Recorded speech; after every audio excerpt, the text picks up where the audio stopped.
Hello नमस्कार। आज की इस वीडियो में हम लोग देखने वाले हैं कि बिना ज़मीन के फार्मर आईडी बन पाएगा कि नहीं बन पाएगा। यानी आप में से ऐसे बहुत लोग होंगे जिनके पास ज़मीन तो है लेकिन उनके नाम पर नहीं है। तो क्या उनका फार्मर आईडी बनेगा कि नहीं बनेगा? और आप में से ऐसे बहुत लोग होंगे जो महिला होंगी, तो महिला के नाम पर यदि ज़मीन नहीं है तो उनका जो है फार्मर आईडी कैसे बनेगा? यानी उनके पति के नाम पर है या उनके ससुर के नाम पर ज़मीन है और वो महिला के नाम से जो है फार्मर आईडी बनाना होगा तो बनेगा कि नहीं बनेगा? ए टू जेड जानकारी आज की इस वीडियो में हम लोग देखने वाले हैं। तो आप लोग इस वीडियो को पूरा एंड तक जरूर देखिएगा। आज की इस वीडियो में क्लियर हो जाएगा कि आखिर जो है एक्चुअल में किसका जो है यहाँ पर फार्मर आईडी बनने वाला है। तो ए टू जेड जानकारी यहाँ पर 100% मैं आप लोग को क्लियर करने वाला हूँ, तो बेहिचक इस वीडियो को पूरा एंड तक आप लोग जरूर देखिएगा। तो चलिए इस सेशन को स्टार्ट करते हैं। सेशन को स्टार्ट करने से पहले यदि आप चाहते हैं कि फार्मर आईडी के संबंध में कोई भी अपडेट आता है उसका जानकारी सबसे पहले आप तक पहुंचता रहे, तो आप लोग हमारे इस चैनल को सब्सक्राइब कर लीजिएगा। क्योंकि फार्मर आईडी किस प्रकार से बनाना है, किन लोगों का बनेगा, किन लोगों का नहीं बनेगा, यदि नहीं बन रहा है तो क्या आप लोग को करना होगा, ए टू जेड जानकारी यहाँ पर बतलाया जाता है। तो चैनल को सब्सक्राइब सभी लोग जरूर कर लेंगे। तो बिना जमीन वाले का जो है यहाँ पर फार्मर आईडी बनेगा या नहीं बनेगा, तो आइए हम लोग समझते हैं एक एक पॉइंट करके। तो देखिएगा, सच्चाई यही है कि बिना जो है जमीन वाले का जो है यहाँ पर फार्मर आईडी नहीं बनेगा। आइए हम लोग विस्तार से बात करते हैं। तो वर्तमान में यानी ग्राउंड रियलिटी जो चल रहा है यहाँ पर यही चल रहा है कि फार्मर आईडी सिर्फ उसी व्यक्ति का बन रहा है जिनके नाम पर जमीन का रिकॉर्ड है, यानी जिनके नाम से जमीन का रसीद कटता हो। ये बात आप लोग याद रखिएगा। यानी खेसरा खाता और जमाबंदी में नाम दर्ज है तभी जो है आप लोग का जो है फार्मर आईडी बनेगा। जिसके नाम पर जमीन नहीं है उसका जो है फार्मर आईडी अभी नहीं बन रहा है, ये बात याद रखिएगा। चाहे वो खेती करता हो या बटाईदार हो या जो है मजदूर हो, इनमें से किसी का जो है नहीं बनेगा, यानी फार्मर आईडी नहीं बनेगा। केवल उन्हीं लोग का बनेगा जिनके नाम पर जमीन है और वो जमीन ऑनलाइन शो करता हो। ये बात आप लोग ध्यान रखिएगा। ये नहीं कि आपके नाम पर जमीन है और वो जमीन जो है ऑनलाइन शो नहीं करता है तब पर भी आपका जो है फार्मर आईडी बनेगा, बिल्कुल नहीं बनेगा। यदि ऑनलाइन शो नहीं कर रहा है तो नहीं बनेगा, ये बात आप लोग ध्यान रखिएगा। आइए हम लोग आगे के पॉइंट को और समझते हैं। सरकार का असली नियम क्या है? तो सरकार का असली जो नियम है फार्मर आईडी के लिए अनिवार्य शर्त यही रखा गया है कि जमीन स्वयं के नाम पर होना जरूरी है। जमीन का रिकॉर्ड राजस्व विभाग के डिजिटल डेटा में होना चाहिए, यानी ऑनलाइन शो करना चाहिए। पोर्टल पर जब चेक किया जाएगा, यानी कहने का मतलब कि ऑनलाइन जो रसीद मिलता है वो आपके पास है तभी जो है आपका फार्मर आईडी बन पाएगा। ये बात याद रखिएगा। जो ऑफलाइन रसीद है यदि वो आपके पास है तो नहीं बनेगा आपका फार्मर आईडी। फार्मर आईडी सीधे भूमि रिकॉर्ड से लिंक होकर बन रहा है, ये बात आप लोग ध्यान रखिएगा। तो जिनका जो है फार्मर आईडी बनाना है तो उनके नाम पर जमीन होना चाहिए और वो जमीन ऑनलाइन शो करना चाहिए, ये बात आप लोग ध्यान रखिएगा। तो एलिजिबल कौन है? तो एलिजिबल जो है यहाँ पर देखिएगा, तो जिनके नाम पर जमीन है वही एलिजिबल है। अब अपनी खरीदी हुई जमीन है तो आप लोग जो है एलिजिबल है। पैतृक जमीन यानी दाखिल खारिज हो चुका है तब पर भी आप लोग जो है एलिजिबल है। पैतृक जमीन है अपने नाम पर ट्रांसफर करा लिए हैं तब पर भी आप लोग एलिजिबल है। संयुक्त जमीन है और खाते में नाम दर्ज हो तब पर भी आप लोग जो है यहाँ पर एलिजिबल है, यानी फार्मर आईडी बनेगा आपका, बिल्कुल बनेगा, कोई दिक्कत नहीं होगा। वहीं पर हम लोग बात कर लेते हैं, यदि ये जो है पिता या पूर्वज की जमीन अपने नाम पर करवा ली है या म्यूटेशन यानी दाखिल खारिज पूरा करा ली है या जमीन का रिकॉर्ड जो है अपडेट हो चुका है तो बिल्कुल आपका फार्मर आईडी बनेगा। तो इन सभी कंडीशन को यदि आप लोग फॉलो करते हैं तो ये सभी जो है सभी लोगों का फार्मर आईडी बनेगा। एक बार फिर से यहाँ पर देखिएगा, क्योंकि यहाँ पर आप लोग को समझना बहुत ज़्यादा जरूरी है। यहाँ पर यदि आप लोग जो है अपने नाम पर स्वयं के नाम पर जो है जमीन खरीदे हैं तो एलिजिबल है।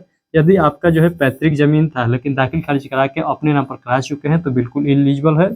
संयुक्त जमीन था और खाते में जो है आपका नाम दर्ज है तब पर भी जो है आपका यहाँ पर फार्मर आईडी बनेगा। यानी कहने का मतलब कि आप लोग 4-5 भाई है और चारों पांचों भाई का नाम जो है एक ही रसीद पर शो करता है तो उस कंडीशन में भी आपका यहाँ पर जो है फार्मर आईडी बन जाएगा। बिल्कुल आप लोग को डरने वाली बात नहीं है। ये नहीं कि आप लोगों से ये मांगा जाएगा कि आप सिंगल जो है नाम वाला रसीद लेकर आइए, ऐसा नहीं। यदि आप लोग 4 भाई हैं और चारों भाई का नाम जो है एक ही रसीद पर दिखाई दे रहा है तो कोई दिक्कत वाली बात नहीं है, वो भी लोग एलिजिबल है, यानी उनका भी फार्मर आईडी बनेगा। तो आई होप ये पॉइंट आप लोग को क्लियर हो गया होगा। तो भाई हम लोग बात कर लेते हैं, यानी इसको देख चुके हैं बट फिर से एक बार देखिएगा। यदि आप लोग जो है जमीन का म्यूटेशन यानी दाखिल खारिज करा लिए हैं और पूरा हो चुका है तो आप लोग एलिजिबल है। जमीन रिकॉर्ड जो है अपडेटेड है, आपका नाम पर शो कर रहा है तो आप लोग जो है इसके लिए एलिजिबल है। अब आइए हम लोग आगे बात कर लेते हैं किन का नहीं बनेगा, यानी एलिजिबल कौन नहीं है। तो यदि आप लोग बटाईदार है या किराएदार किसान है तो आप लोग जो है इसके लिए एलिजिबल नहीं है। जमीन मालिक के नाम पर है और खुद के नाम पर कोई जो है खाता नहीं है, तब पर भी आप जो है इसके लिए एलिजिबल नहीं है। ये बात आप लोग ध्यान रखिएगा। फार्मर आईडी इन लोगों का नहीं बनेगा। किन लोगों का नहीं बनेगा? जिनके नाम पर जमीन नहीं है। चाहे आपका जमीन कितना भी क्यों ना हो, बट आपके नाम पर नहीं है तो आप लोग जो है इसके लिए एलिजिबल नहीं है। ये बात आप लोग ध्यान रखिएगा। भाई हम लोग दूसरा पॉइंट में समझते हैं। यहाँ पर जिसके नाम पर जमीन नहीं है वो कौन कौन है? तो ये जो है मजदूर होंगे, किराए पर खेती करने वाले लोग होंगे, केवल मौखिक दावा यानी सेल्फ डिक्लेरेशन वाले लोग होंगे। तो ये जो लोग हैं इनके नाम पर जमीन नहीं है, तो इन लोगों का जो है फार्मर आईडी नहीं बनेगा। ये बात आप लोग ध्यान रखिएगा। तो जो मजदूर है उनका जो है फार्मर आईडी नहीं बनेगा। आप में से ऐसे मजदूर होंगे जो कहेंगे कि हमको 2000 रुपया तो मिलता है, तो क्या हमको जो है यहाँ पर फार्मर आईडी नहीं मिलेगा? क्या हमारा 2000 रुपया अब नहीं मिलेगा? तो देखिए 2000 रुपया भी मिलेगा कि नहीं मिलेगा वो अलग की बात है, क्योंकि 2000 रुपया जो पूरे ऑल इंडिया लेवल पर दिया जाता है, न कि बिहार लेवल पर दिया जाता है। और ये जो कार्ड बन रहा है ये बिहार लेवल पर बन रहा है, तो हम लोग कुछ नहीं कर सकते हैं। बट सरकार के द्वारा कहा जा रहा है कि वैसा किस्त नहीं आएगा यदि आप लोग फार्मर आईडी नहीं बनवाइएगा। तो भाई हम लोग अगला पॉइंट देख लेते हैं। महिला किसान है अगर, तो उसके लिए जो है क्या यहाँ पर नियम है।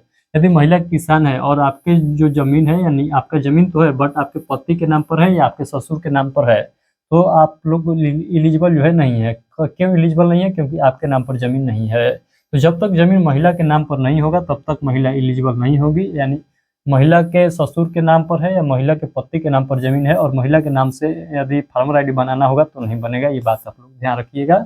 फार्मर आईडी महिला के नाम से नहीं बनेगा यदि ये कंडीशन है। तो आई होप ये पॉइंट आप लोग को क्लियर हो गया होगा। आइए आगे के पॉइंट को और हम लोग विस्तार से समझते हैं। तो फार्मर आईडी क्यों सिर्फ जमीन वालों के ही बन रहा है? तो आइए हम लोग समझते हैं सरकार का उद्देश्य आखिर क्या है। तो देखिए सरकार का उद्देश्य जो है फर्जी किसानों को रोकना है, जो है डीबीटी सीधे जमीन धारक किसान तक करना है, और पीएम किसान बीज खाद फसल बीमा को जो है भूमि से लिंक करना है।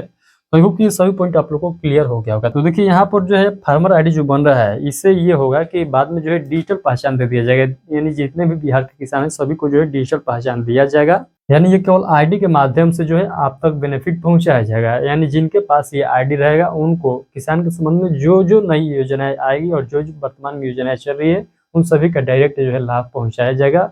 उनको जो है किसी प्रकार के इन्हें उन्हें जो है जाने की जरूरत नहीं होगा। ये बात आप लोग ध्यान रखिएगा। इसीलिए सरकार जो है यहाँ पर ये आईडी बनवा रही है ताकि ये पता चल सके कि बिहार में कितने जो है किसान हैं और उनका जो है पहचान डिजिटल तरीके से किया जाएगा। इतना पॉइंट क्लियर हो गया होगा। तो चलिए एक बार फिर से इन सभी बात को समझते हैं। अंतिम और जो है बिल्कुल सही निष्कर्ष यही है कि फार्मर आईडी सिर्फ जमीन मालिक का बन रहा है। बिना जमीन फार्मर आईडी नहीं बन रहा है। बटाईदार या किराएदार अभी जो है बाहर हैं, यानी उनका जो है फार्मर आईडी नहीं बन रहा है। नाम जमीन रिकॉर्ड में होना अनिवार्य है तभी आपका फार्मर आईडी बनेगा। आई होप कि सभी पॉइंट आप लोग को क्लियर हो गया है। इतना समझाने के बावजूद भी आप लोग के मन में किसी भी प्रकार का डाउट रह जाता है तो बेहिचक इस वीडियो को कमेंट बॉक्स में रख दीजिए, मैं उसको क्लियर करने का पूरा प्रयास करूंगा।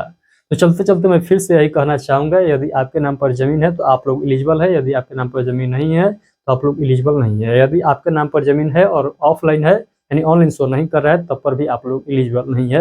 केवल ये फार्मर आईडी उन्हीं का बनेगा जिनके नाम पर ऑनलाइन जमीन शो करता हो। ये बात आप लोग ध्यान रखिएगा। तो चलिए फिलहाल के लिए इतना ही। हम लोग मिलते हैं किसी और नोटिफिकेशन के साथ। तब तक के लिए आप सभी को take care. Thank you. Bye bye.